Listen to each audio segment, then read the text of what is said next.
തോന്നുന്നു വേണ്ടി വരുന്നത് സംശയത്തിന് വിളിക്കാം, വിശദമായിട്ട് നമ്മൾ കേൾക്കാം, ചർച്ച നടത്താം. ഇനി നമുക്ക് ഈ വിഷയമായി കൂടുതൽ സമയമില്ല, വല്ലാതെ വൈകി. പിന്നെ അത് പ്രധാനപ്പെട്ട മറ്റൊരു വിഷയം നമുക്ക് നമ്മുടെ പ്രിയപ്പെട്ട സുരേഷാണ് കേൾക്കേണ്ടത്. നമ്മുടെ നാട്ടിൽ ക്യാൻസർ രോഗങ്ങൾ വല്ലാതെ കൂടി വരികയും അതിനെക്കുറിച്ചുള്ള ഒരു അന്വേഷണമാണ് അദ്ദേഹത്തിൻ്റെ വിഷയം. എന്താണ് നമ്മുടെ ഇതിനുള്ള കാര്യങ്ങൾ ഉണ്ടായിരിക്കുക, എന്തൊക്കെയാണ് ചെയ്യാൻ പറ്റുന്നത് എന്ന വിഷയത്തിലേക്കുള്ള അന്വേഷണം.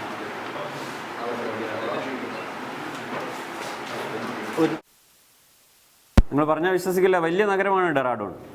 ഒരുപാട് പബ്ലിക് സ്കൂളുകളും IAS സെൻറ്ററുകൾ അതുപോലെ സ്കൂളുകളൊക്കെയുള്ള നഗരം. അവിടെ ദേവഭൂമി ഉത്തരാഖണ്ഡിൽ ഞങ്ങൾ പല കിലോമീറ്ററുകൾ, പല സ്ട്രീറ്റുകൾ ഒരു മെഡിക്കൽ ഷോപ്പ് തപ്പി നടന്നിട്ട് മെഡിക്കൽ ഷോപ്പ് കണ്ടെത്താൻ കഴിഞ്ഞില്ല.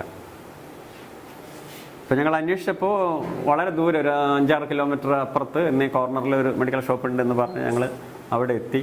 അവിടെ നിന്ന് അതും ഒരു ചെറിയൊരു പെട്ടിക്കട പോലുള്ള മെഡിക്കൽ ഷോപ്പ്. അപ്പോൾ അവിടെ നിന്ന് മരുന്ന് കിട്ടി.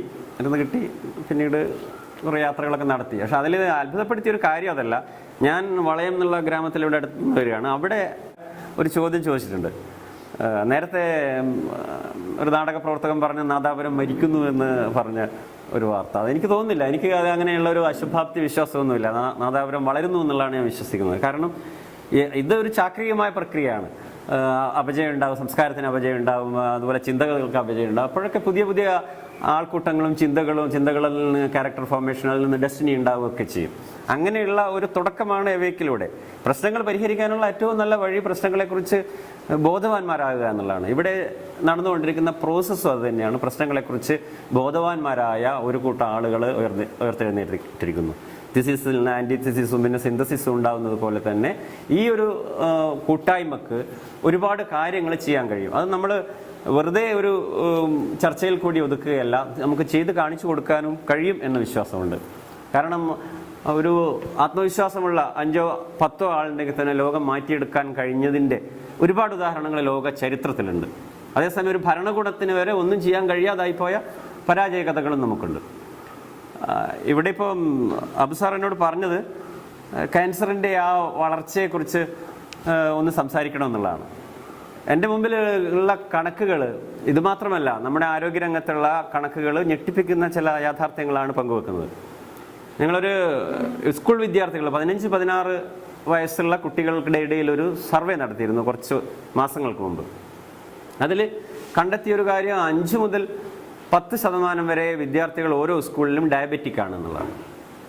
അത് സാധാരണ നമ്മൾ 40-50 വയസ്സിൽ വരുന്ന പ്രമേഹ രോഗം 15-16 വയസ്സുകളിൽ നമ്മളെ ഇപ്പോൾ പിടികൂടിയിരിക്കുന്നു. കാറിൽ നിന്ന് കാർപ്പറ്റിലേക്കും, കാർപ്പറ്റിൽ നിന്ന് കാറിലേക്കും വരുന്ന ഒരു തലമുറ.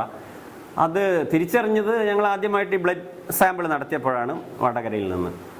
അതിൽ തന്നെ ഞെട്ടിപ്പിക്കുന്ന ഒരു യാഥാർത്ഥ്യം കിട്ടിയത് 3 കുട്ടികൾക്ക് HIV പോസിറ്റീവ് ആണെന്നുള്ളതാണ്. HIV positive. അതിലൊരു കുട്ടി എല്ലാ വിഷയത്തിലും A+ഓടെ 10ാം ക്ലാസ് പാസ്സായ പെൺകുട്ടിയുമാണ്.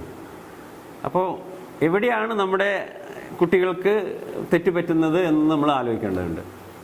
കഴിഞ്ഞ ദിവസം വടകരയിൽ നിന്ന് ഒരു വാർത്ത കിട്ടി. ഞങ്ങൾ അവിടെ ചെന്ന് നോക്കിയപ്പോൾ അജന്ത സ്റ്റുഡിയോ ഇതിൻ്റെ താഴെയുള്ള ഒരു ഇരുട്ട് മുറിയിൽ വെച്ച് വടകരയിലുള്ള ഒരു പണക്കാരുടെ കുട്ടികൾ പഠിക്കുന്ന നമുക്ക് വളരെ കുറവാണ്. നമ്മൾ ആരോഗ്യവും ഇമോഷണൽ ബാലൻസും ഇതൊക്കെ ഒന്നിച്ചു പോകേണ്ട ഒരു പ്രക്രിയയാണിത്.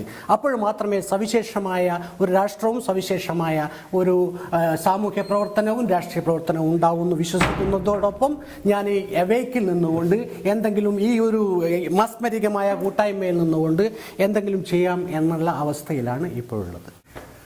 പ്രവാസിയാണ്, എല്ലാ നല്ല കാര്യങ്ങളും ശ്രദ്ധിക്കാറുണ്ട്.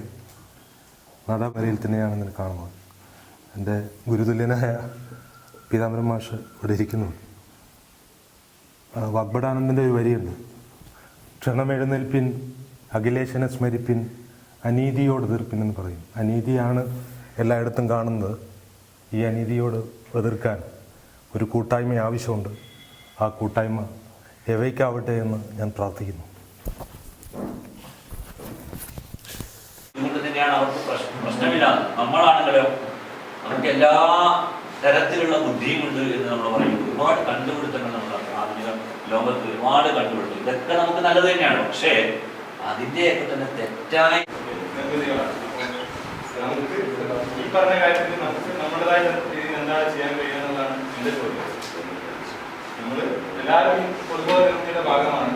അപ്പോൾ അവേക്ക് എന്ന് പറയുന്ന ഈ ഗ്രൂപ്പിന് നാട്ടുകാരെ ബോധവൽക്കരിക്കാൻ അല്ലെങ്കിൽ നമ്മുടേതായ രീതിയിൽ എന്ത് കാര്യമാണ് ചെയ്യാൻ കഴിയും, അതായിരിക്കണം ഈ ചർച്ചയിൽ ഉണ്ടായിരിക്കേണ്ട പ്രധാനപ്പെട്ട